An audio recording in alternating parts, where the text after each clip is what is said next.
Firebrand Kamala Harris, Fiery Donald Trump. 270 votes is the magic number for victory. But what if Trump and Harris tie at 269 votes? Let's find out.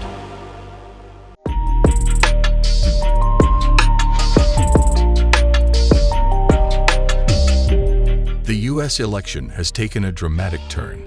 There is a certain level of political uncertainty at this point, and there is no clear understanding as to which candidate will ultimately succeed in getting the edge over the other in the upcoming November 5th polls. Even top pollsters are not able to get a clear picture with just over a week remaining for the elections to begin. In this scenario, there are even contemplations about Donald Trump and Kamala Harris tying in the Electoral College and the repercussions of it. But will there be a deadlock? Let's dive deep.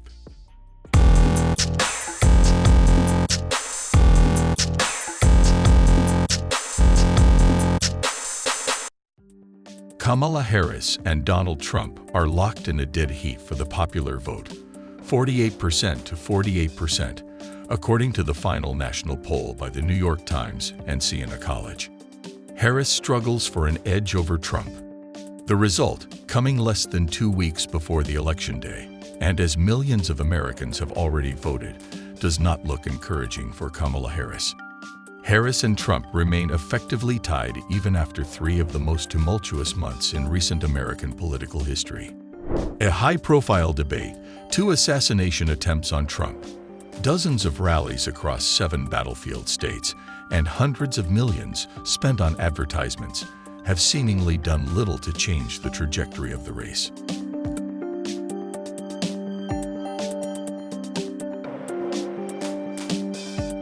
Harris' position, if anything, may have declined among likely voters since the last Times/Siena College poll, taken in early October.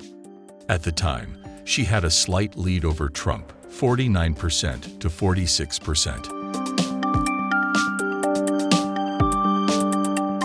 To begin with, the political scenario would come into a deadlock as soon as either of the candidates do not get a majority Electoral College.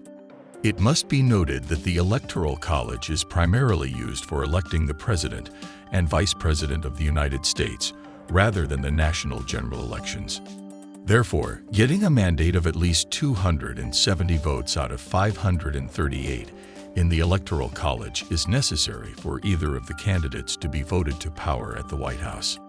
In a case when no candidate is able to secure 270 votes in the Electoral College, the 12th Amendment then calls for the House to immediately choose a president through a special kind of vote, where each state casts 1 vote, and the candidate that wins over a majority of the state delegation is voted to power at the White House. Even though there is a very slight possibility of this actually happening in real life, it will indeed put the election scenario in the United States in one of the biggest jeopardy the nation has seen in at least more than a decade. In a multi-way race, what happens if the Electoral College is split and no candidate gets 270 electoral votes? It's called a contingent election. A contingent election has been a particularly acute fear among Democrats because in the House, each representative would have 1 vote, not each state's delegation. An absolute majority of states, 26, is required to win.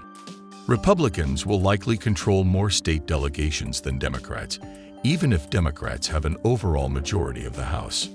It is also possible that, because states are evenly split, no party would control the needed 26 votes. Under this scenario, no candidate would then have a majority of the whole number of electors appointed, which the 12th Amendment requires to avoid a contingent election.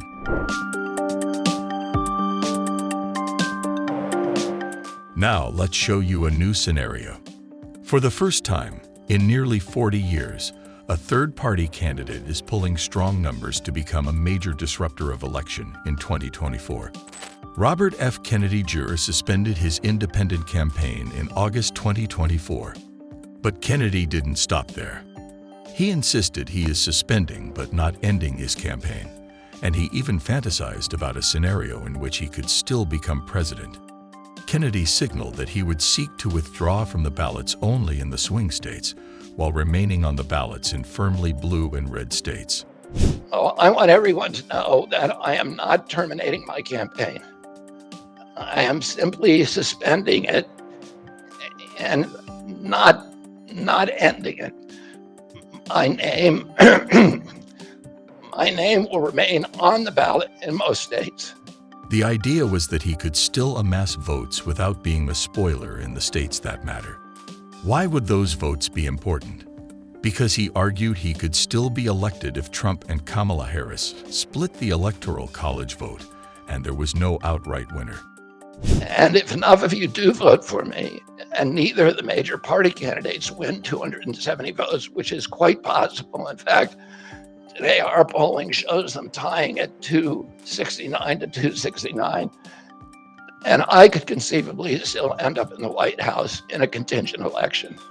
For Kennedy's idea to work, the Electoral College would deadlock, and the House would somehow skip over the top two finishers for him. The third-place finisher must actually win an electoral vote, and not just finish in third place in the popular vote. If there is a 269 to 269 tie, only Trump and Harris could be considered under the 12th Amendment. In order for Kennedy to be considered, he'd need to win at least one electoral vote. What this means in practice, it wouldn't actually be a tie. Kennedy would have to snag an electoral vote somehow. So he'd basically have to rely upon a faithless elector to cast an electoral vote for him that was designated for someone else. But the vast majority of states have laws prohibiting faithless electors. And that brings us to square one.